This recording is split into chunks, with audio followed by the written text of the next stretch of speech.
What's up, everybody? My name is Shannon and I am still waiting for my satyr, and today we are talking about the second book in the Hunger Games trilogy, Catching Fire by Suzanne Collins. So I really like Catching Fire, and the reason I really like Catching Fire is because we get so much more world building that we don't get in Hunger Games. Because in Hunger Games, largely it's just introducing you to the world. It's introducing you to Katniss. You're kind of seeing a little bit of how she thinks about things. But then once we get into Catching Fire, you see that things are so much bigger than you could have ever imagined, and the way that Katniss works into it is actually very, very unique. She is somebody who now, even though she survived the Hunger Games, even though she's allowed to go home, she can never go back to the life that she used to live, because now she is seen as a rebel by the Capitol and they have put a target on her back. And if she doesn't do exactly what they say to try to keep things, from escalating, then they are going to kill everybody that she loves. And so Katniss is really forced into kind of like a rock and a hard place here, because she doesn't feel like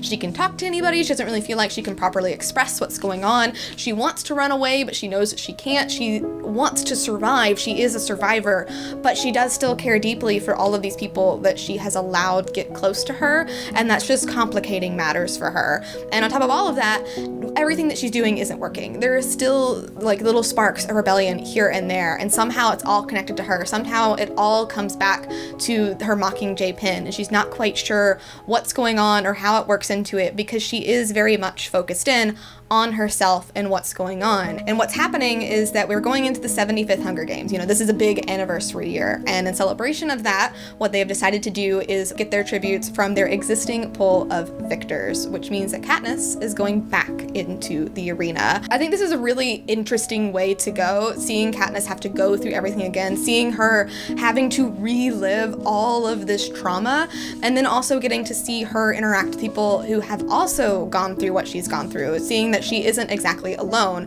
I do wish that we could have focused more on that, and what I think gets in the way of that is the love triangle.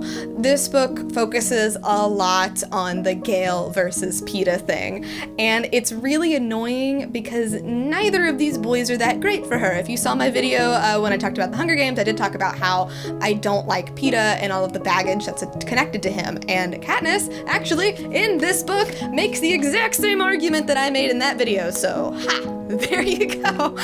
But I do wish that Katniss could have been allowed to go back into the arena on her own and make some new connections. I think that is what we're really needing. We're needing a fresh perspective for Katniss, because nobody is really on her side except for maybe Peeta, but there is all that baggage attached to it there, so she can't really deal with her trauma and deal with her feelings in a way that I think she is needing. I think she really needs an outsider perspective, and we could have gotten that. We are introduced to a new character named Finnick, and he's really interesting and he's got a really cool backstory.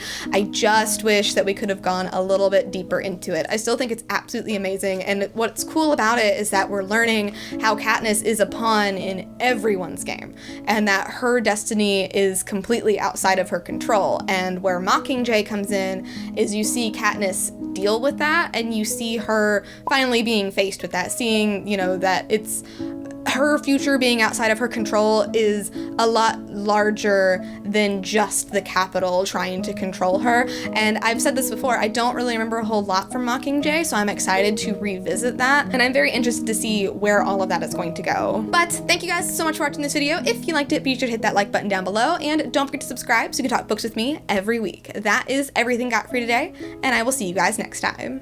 Bye!